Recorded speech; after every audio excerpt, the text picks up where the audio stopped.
Now, and thank you, Violet, and thanks for coming out in spite of dental emergencies, so thank you very much.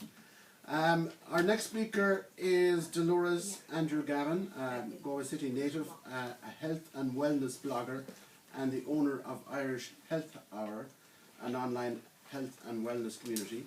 She's also the editor of 2 mythological children's fairy tales, which are about fairies from Byrne Woods in Galway.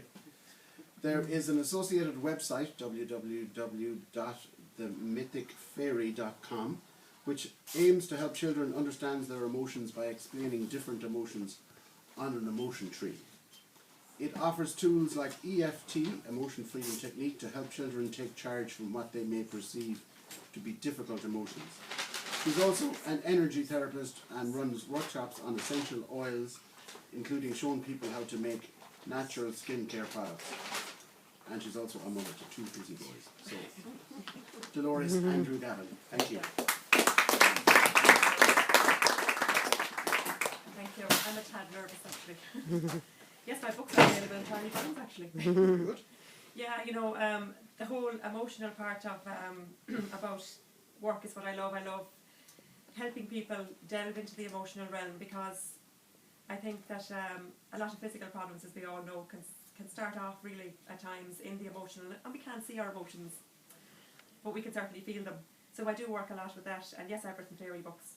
They're children's books because, as Violet said, who used to be my teacher actually, in the Mercy in Galway City, that, you know, from a young age, children, although they have to have their own life and they have to live their own lives, it's okay to give children tools to help them, in my opinion. You know, because it's a minefield and it has changed. You know, life has changed now. There's technology. Not that my children go on technology or anything. my son is here in the front seat. But you know, like, yeah, I know he's marked right now, he killed me. But you know, life has changed from when we were growing up in town. You know, I mean, we used to go out and there was no summer camps and there was no this, that and the other. I think just it's nice to give kids a little helping hand. So I met Carl on Tuesday and I got his book, and yes, I read most of it. I left out the footy bits. I don't mind football, I love it, but I just didn't have time to read all about Man City. Not that I have anything against them, of course. So I absolutely loved the book, being very honest. Kind of, I suppose, going to sort of do a little review on the book more than anything, because I do...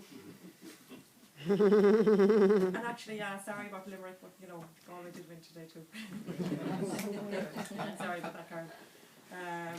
You know, it's nothing personal. What a lovely... Yeah, it's nothing personal. What a lovely, even 3 words there to say, and I think, you know, that's huge, because a book that Carl mentioned that he had read, like myself, a book I've read is I read the 5 agreements, you know, the one that, it's called the 5 agreements, I think. It was 4 agreements first, and then they added the new book.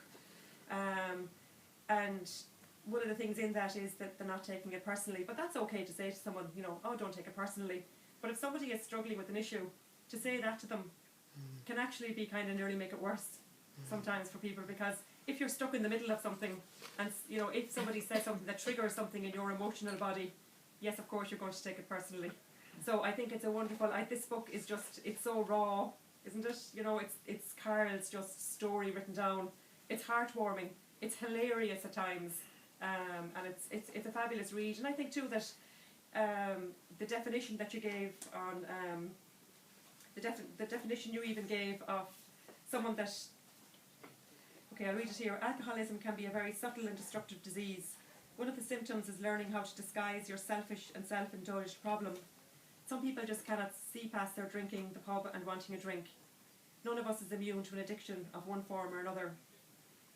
I often found that my drinking was determining my thinking. That's why I decided to revolutionise my thinking. I mean, that in itself is like, I could write 4 blogs from that. There's so much in those 4 lines, you know. And I think for someone that may be living with someone that has an addiction problem, no matter what addiction it is, that even to say that somebody, to hear it from someone else that has the addiction, to say that what they're doing is selfish, is wonderful, because sometimes a spouse or a family member may feel a bit of guilt or blame around it. You know, if something may be said, and I think that it's wonderful that this could be a great. It is a self-help tool, I think, this book. It's a great one, you know. For €15, isn't that what I think it retails at? Wow, if somebody could get a new will, I think everybody will get something from this book, you know, because it hits on so many things. And also the part about I decided to revolutionise my thinking. Yes, of course, because what we think is what, you know, what we think, and our emotions and our feelings, it triggers our actions. Because if we a lot of things happen in our youth that we perceive one way or the other. They may not necessarily have been bad. We might perceive a negative out of them, and then and there's usually an emotion wrapped around that.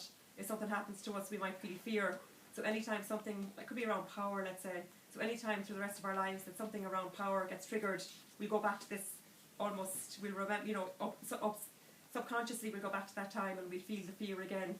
So I don't know where I was going there. Sorry, but.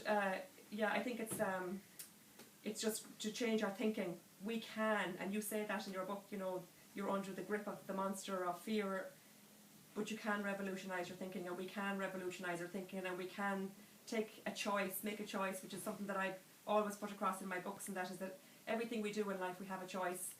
You know, nobody puts a cigarette in our hand. I'm an ex-smoker myself, and I know how hard it is to give them up. But nobody put a cigarette in my hand. Nobody puts a drink in our hand. Nobody makes us do anything. We make a choice. Now, we may have very hard circumstances, and you know, that's all. It is what it is, and I'm not saying that, you know, it's.